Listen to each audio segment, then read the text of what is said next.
عن عبد الله بن عمرو بن العاص رضي الله عنهما أن النبي صلى الله عليه وسلم قال: بلغوا عني ولو آية. رواه البخاري.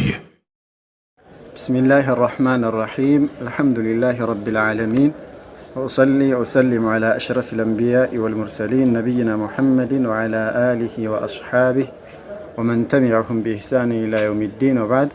السلام عليكم ورحمة الله وبركاته.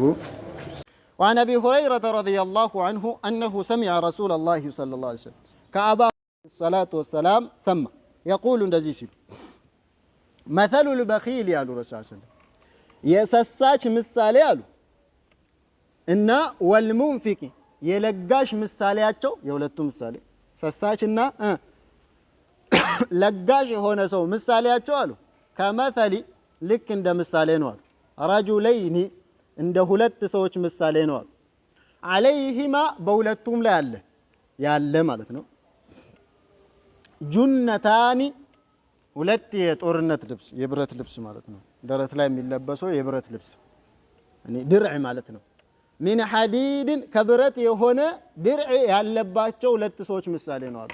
ከዚህ እስከዚህ የለበሱ ማለት ነው። ከዚህ እስከዚህ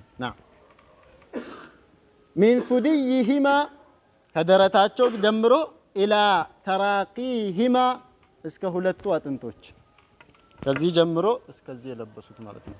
ጦርነት ላይ ብዙ ጊዜ እዚህ ጋር ነው የሚለበሰው አይደለም እንዴ? ከዚህ ጀምሮ እስከዚህ ለብሶታል ልብሱም ማለት ነው። ልብሱ እዚህ ጋር እንደተለበሰ ነው፣ እንደዚህ ዙሮ የመጣ ማለት ነው። ደረትን ይዞ ከወገብ ጋር የሚያያይዝ ነው። ገብቷቸዋል ያጀማ? ብረትና የተለያየ ጦር መሳሪያ ሲመጣ ደረትን ልብን እንዳያገኝ የሚደረግ ነው። ከዚህ እስከዚህ ለብሷል። ሙንፊቁም ለብሷል። በደንብ አስተውሉ፣ ምሳሌው በደንብ እንዲገባቸው። ሰለጋሹም ይሄንን ልብስ ለብሷል፣ ሰሳቹም ይሄንን ልብስ ለብሷል። ልዩነቱ እንግዲህ የት ጋር ነው የሚመጣው?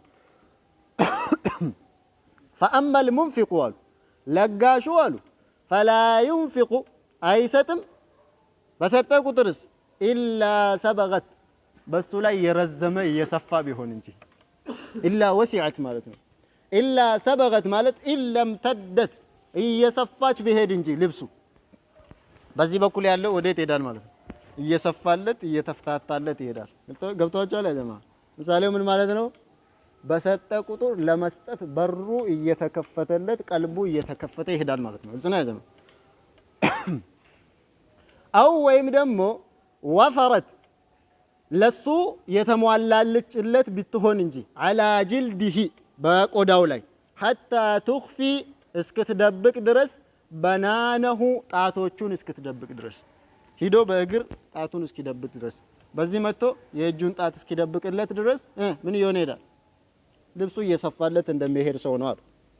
ወተዕፉወ እስክታብስ እንጂ አተረሁ የሱን ፋና በማዕና ትغطي አተረሁ ወተስተሩሁ حتى لا تظهر ሲሄድ እንኳን ልብሱ በጣም ረዝሞ ማለት ነው ወርዶ ማለት ነው መሬት ላይ የሄደ እሱ ሲሄድ ከኋላው ልብሱ እየተከተለ ፋናውን እያጠፋ ቢሄድ እንጂ ማለት ነው። እሱና ጀማ ልብሱ ምን ይሆን ይሄዳል ማለት ነው? እየሰፋ ይሄዳል ማለት ነው። ይሄ እንግዲህ አንድ ሙእሚን በሰጠ ቁጥር ለመስጠት ينشرح صدره ማለት ነው። ምሳሌው ይሄ ነው። ቀልቡ እየተከፈተ ይሄዳል። እሱና ጀማ ምናልባት ገንዘቡ መጓደሉ እንኳን ፊል የማያደርግበት ደረጃ ይደርሳል። ንብረቱ እየጨመረ ነው የሚሄደው ማለት ነው። ወጥቷቸዋል። ንብረቱ ይጨምራል፣ ቀልቡም ለመስጠት እየሰፋ ይሄዳል ማለት ነው። وأما البخيل ሰሳቹ ደግሞ فلا يريد አይፈልግም አዩንፊቃ መስጠትን ሸይአን የሆነን ነገር መስጠት አይፈልግም። ከፈለገስ ኢላ ለዚቀት የተላተመች ቢሆን እንጂ ኩሉ ሐልቀቲን እያንዳንዱ ክብ ማለት ነው። ልብሱ በደረት ዳቶ በጀርባ ይመጣል ብለናል አይደለም? ልብሱ እየጠበበ ይሄዳል። ለዚቀት ማለት ወደ ሰውነቱ እየተላተመ ይሄዳል። የዛኛው ምን ይሆነ ነው ሄዶ እየሰፋ ነው ሄዶ። ይሄኛው ደግሞ ምን ይሆነ ይሄዳል? ኢላ ለዚቀት አይ ኢላ እንቀበበት እየጠበበ ይሄዳል ማለት ነው። ልብሱ ኩሉ ሐልቀቲን እያንዳንዱ ክብ እያንዳንዱ እዚህ ጋር ያለው ነገር እየጠበበ ይሄዳል ማለት ነው። ወደ እጅ ያለው ማለት ነው። መካነሃ በቦታዋ ላይ እየተጣበቀች ትሄዳለች። فهو እሱ ይወሲዑሃ ከራሱ ላይ ሊያሰፋ ይፈልጋል። ልብስ ሲይዝ ምንድነው የምታረገው? እንዲህ ታረጋለህ አይደለም እንዴ? ምክንያቱም ልብሱን ለማስፋት فهو يوسعها ሊያሰፋት ይፈልጋል فلا تتسع ምን አትሆንም አትሰፋም እዚህ ውስጥ እንግዲህ ምሳሌ አለ ሰውየው ለመስጠት በሚሞክርበት ጊዜ የሸይጣን ጉትገታ በቀልቡ ውስጥ ስላለ ከሰጠ ያልቃል የሚል ጭንቀት በቀልቡ ውስጥ ይመጣል ቀልቡ ይጨናነቃል ማለት ነው ልክ ልብሱ በሱ ላይ እንደሚጠባው ቀልቡ ምን ይሆናል ይጨናነቃል ሰውየው ሊያሰፋው ይፈልጋል ፈላ የተወሰዑ ማለት ደግሞ ምን ማለት ነው ከተባለ ሰውየው ንብረቱን ሊያራባ ይፈልጋል ሳይሰጥ ማለት ነው ሳይለግስ ነገር ግን አይሳካለትም ማለት ነው ፍጽና ጀማ ስለዚህ ለጋሽና በኺል ወይም ሰሳች የሆነ ሰው ልዩነቱ ይሄ ነው የዛኛው ቀልቡ እየጠበበ ሲሄድ የሰሳቹ ማለት ነው የለጋሹ ደግሞ ቀልቡ ምን ይሆነ እንዴት ያንሸሪህ እየሰፋለት ይሄዳል ማለት ነው ሙተፈቁን عليه ቡኻሪና ሙስሊም ዘግበውታል ወልጁነቱ ጁና ማለት አለ አድርዑ ድርዕ ማለት ነው ልብ ላይ የሚለበስ ይሄ ልብስ ብረት ብቻ አይደለም ምናልባት ቅድም መሬት ላይ ሄዶ ይንሳፈፋል ብረት ብቻ አይደለም ከፕላስቲክም ይሰራል እዝና ያጀማ ስለዚህ ፕላስቲክ ሆኖም ሊሆን ይችላል ጨርቁም ልብሱም ሌላኛውም ልብስ መርዘምም ሊሆን ይችላል على كل حال ان المنفق የሚሰጥ ሰው كلما انفق በሰጠ ቁጥር ሰበገት يعني ትሰፋለች وطالت ترزمالج حتى تجر اسكتغوتت درس وراءه كجرباو اسكتغوتت درس لبسوا ማለት ነው وتخفي እስክትደብቅ ድረስ رجليه ሁለት እግሮቹንና واثر مشيه የእርምጃውን ፋና እስኪደብቅ ድረስ وخطواته ተመሳሳይ ነው مشي ማለት የሚሄድበትን መንገድ እስኪደብቅ ድረስ وخطواته እርምጃውን እስኪደብቅ ድረስ ማለት ነው ስለዚህ መስጠት ለራስ ቀልብ መስፋት ነው ምስኪኖች ረድተ ሲደሰቱ ሲታይ ምንድነው የሚሰማው ቀልቡስ ጭንቀት ነው የሚሰማው ደስታ ነው የሚሰማው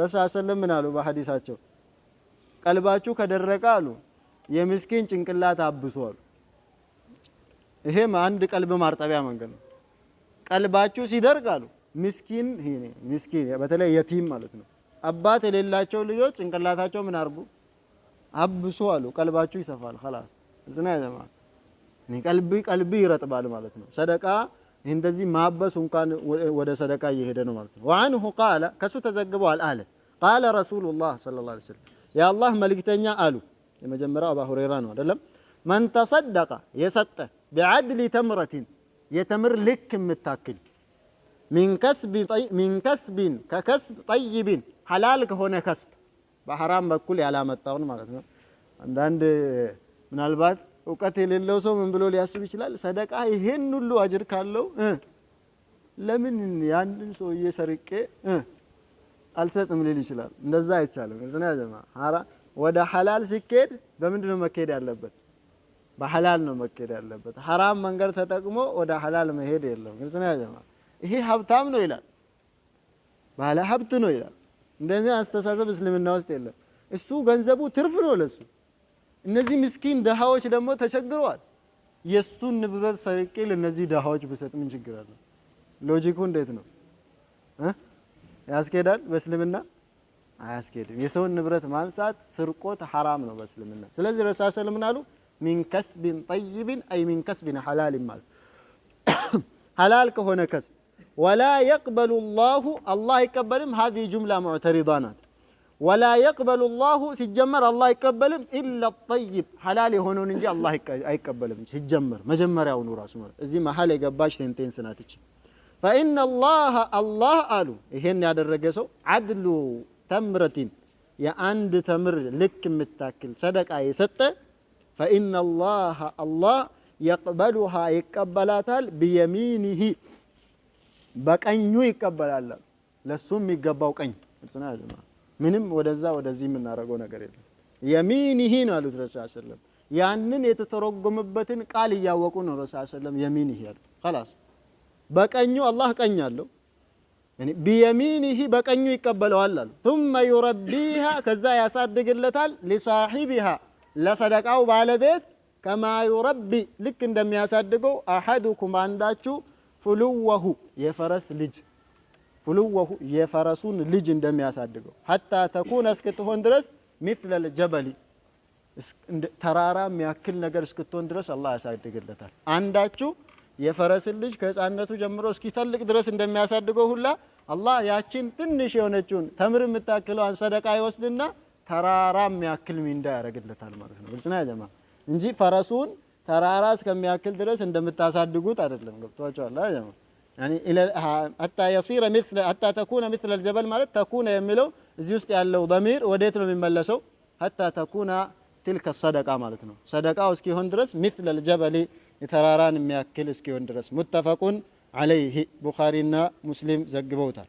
وعنه عن النبي صلى الله عليه وسلم ከሱ ተዘግቧል ከረሱል عليه الصلاه والسلام قال አለ አባ ሁረይራ بينما رجل قالوا رسول الله صلى الله عليه وسلم እያለ አንድ ሰውዬ የምሺ እየሄደ ያለ አንድ ሰውዬ በመሃል ቢፈላቲን በሜዳ ላይ እየሄደ من الارض كما يعني ከምድር በሆነ በረሃ ሜዳ ላይ እየሄደ አንድ ሰውዬ فسمع سمع له رسول الله صلى الله عليه وسلم ይሄም የሄደው ሰውዬ ሰውተን ድምጽ ሰማ في سحابة በዳመና ውስጥ የሚሰማን ድምጽ ሰማ።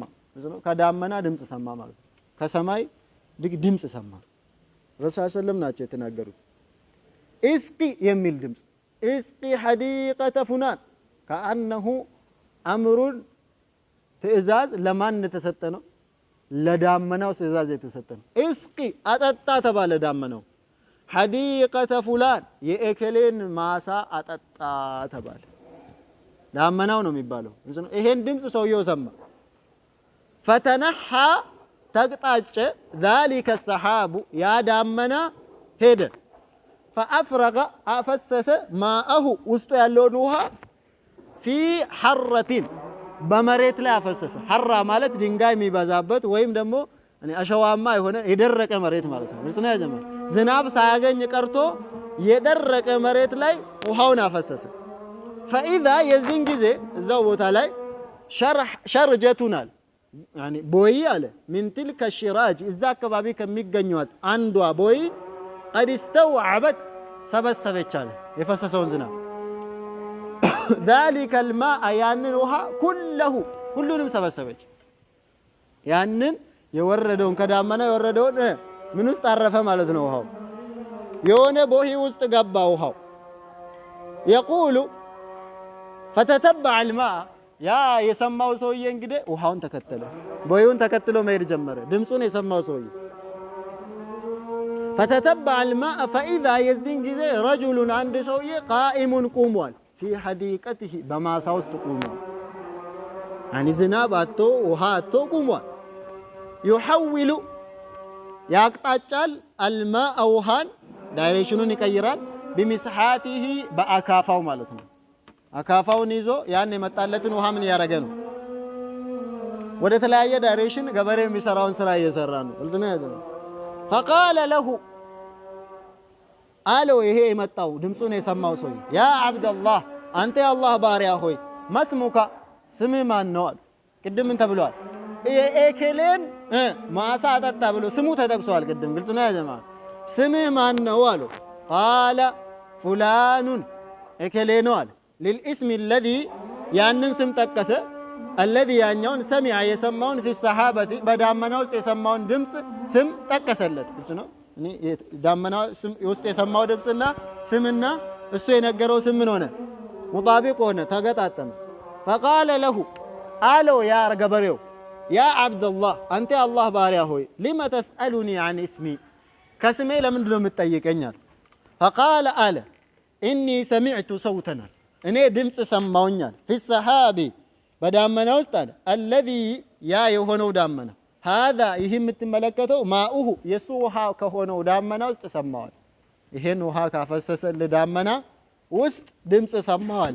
يقول እንዲህ ሲል እስቂ አጠጣ حديقة فلان لاسمك የእከሌን ማሳ አጠጣ ያንተን ስም ጠቅሶ አለ። እጽና ጀማ ያንተን ስም ጠቅሶ እንደዚህ ሲል ሰማውኝ። ለዛ ነው የሚጠይቀው فما تصنع فيها በዚህ ማሳ ውስጥ ከምታገኘው ንብረት ውስጥ ምንድነው የምታረገው? ከዚህ ማሳ በምታገኘው ንብረት ምንድነው የምታረገው?